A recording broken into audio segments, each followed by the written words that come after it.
The Secret of the Lost Ceramics. 1. Introduction.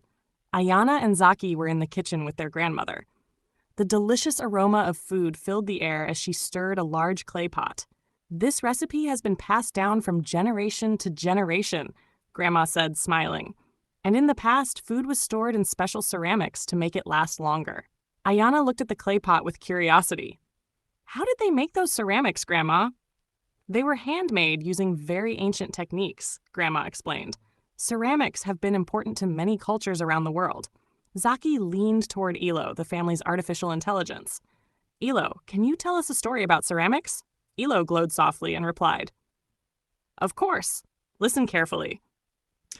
The mystery.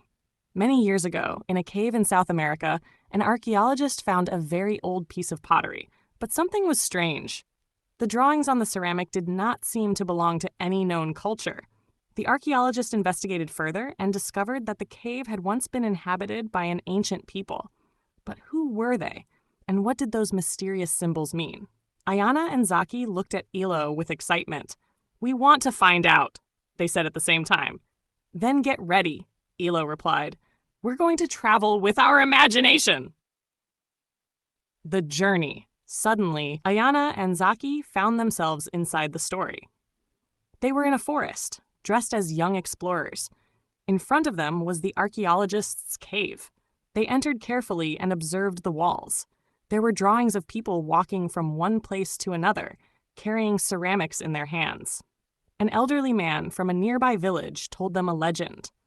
A long time ago, there was a people who traveled from place to place, sharing their knowledge. They knew how to make very strong pottery, capable of storing food for a long time. Zaki touched his chin, thinking, "So, these people taught others how to make ceramics?" The old man nodded. "Yes, and that's why their ceramics are special. They don't belong to just one people, but to many."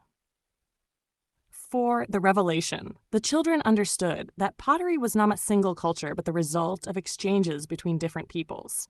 "It's like a giant puzzle of history," Ayana exclaimed. "Exactly," the old man said. "Thanks to travel and learning, knowledge was passed down from generation to generation." The siblings smiled. The story of ceramics was the story of people sharing their knowledge. 5. Conclusion and reflection. Back in the kitchen, the story had ended. Grandma served the food in ceramic dishes and said, "The knowledge of the past still lives within us." Elo blinked and proposed a challenge. "Look at the objects in your house. Where do they come from? What stories do they tell?" Ayana and Zaki looked at each other with excitement. "We have so many mysteries to uncover." The adventure was just beginning.